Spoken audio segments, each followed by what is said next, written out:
aliyoweza kutupa tukaweza kuishi. Confusion and shock have gripped Bondo, Siaya County after thousands of mourners forced their way into the homestead of the late Raila Odinga barely hours after his burial. What was meant to be a quiet moment of mourning quickly turned chaotic as crowds descended on the graveyard, leaving behind a scene of destruction and unanswered questions about security.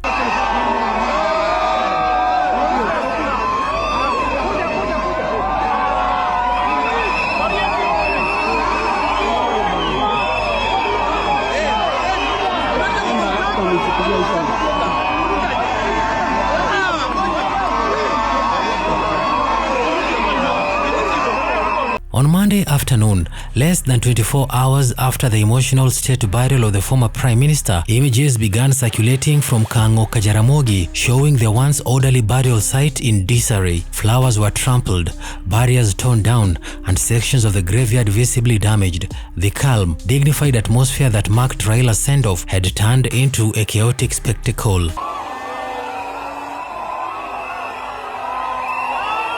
The shocking part wasn't just the intrusion itself, but the complete absence of the Kenya Defence Forces and police officers who had maintained tight control over the burial proceedings the previous day. During the funeral, security was at its peak. Snipers, roadblocks and aerial surveillance, and heavy deployment across Bondo. Every guest, including dignitaries and clergy, had been thoroughly screened before entering the Odinga compound. Yet, by Monday morning, not a single officer could be seen guarding the premises.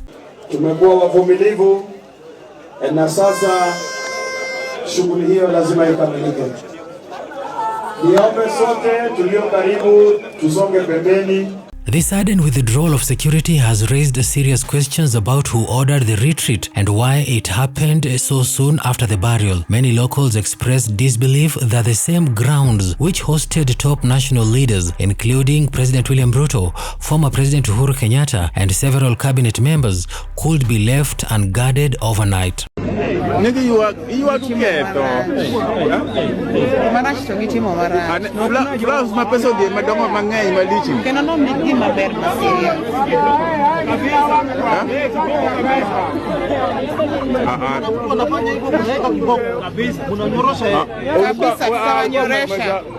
When Uhuru Kenyatta returned quietly to Bondo on Monday afternoon to pay his private respects, the contrast could not have been more striking. The once heavily guarded homestead was now deserted. No military presence, no police escort, no coordination.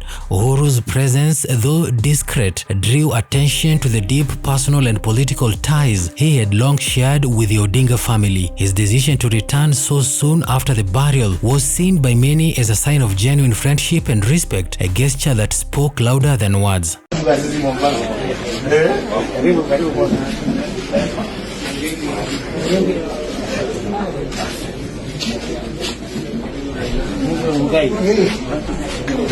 However, the site that greeted him told a different story. The graveyard area bore signs of a night of commotion. Locals reported that large groups had streamed into the compound overnight, some seeking blessings, others simply wanting to be close to the man they revered. In their emotional frenzy, many left the place in ruins. What had been a symbol of national unity during the burial had turned into a stark reminder of Kenya's polarized mourning culture, where grief, politics and passion collide.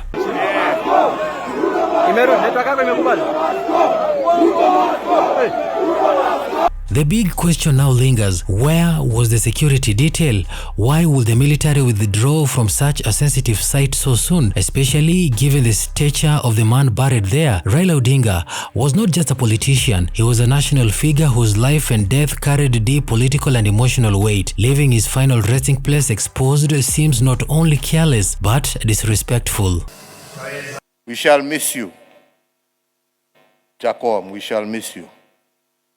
We shall miss you as a friend, a brother. Meanwhile, in Kitui, President William Ruto was presiding over the Mashujaa Day celebrations, where he posthumously honored Raila Odinga with the country's highest state award. The announcement drew mixed reactions across the country. Some saw it as a fitting tribute to Raila's lifelong service, while others viewed it as political symbolism. On this Mashujaa Day, in recognition of his extraordinary contribution and enduring legacy, the government and the people of Kenya inscribe Raila Odinga's name among the foremost of our heroes under the public seal of the Republic of Kenya. On behalf of a grateful nation and through the authority vested in me as president, I have today posthumously conferred upon the Right Honorable Raila Odinga the highest honor of the Republic, the Chief of the Order of the Golden Heart of Kenya.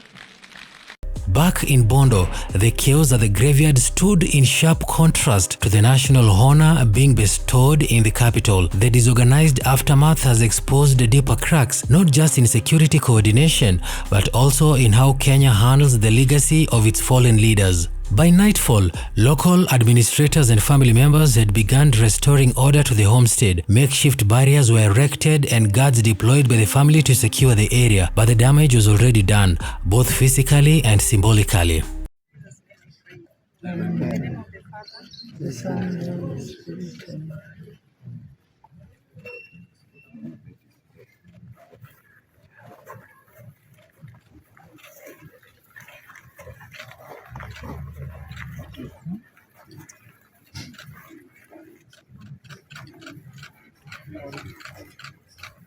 The sight of a damaged gravesite, the sudden withdrawal of KDF, and the absence of formal state protection have left Kenyans questioning the seriousness with which the government is treating Raila's final resting place. To many, it reflects a larger issue: how Kenya often fails to preserve and protect the memory of those who shaped its history. Raila Odinga's life was marked by resilience, defiance, and sacrifice. His burial was expected to be the one event that would unite the country in respect and reflection. Instead, the scenes that followed have opened up a new chapter of controversy. As the dust settles in Bondo and the nation continues to mourn, one thing remains clear: the story of Raila Odinga, even in death, continues to shake the foundations of Kenyan politics.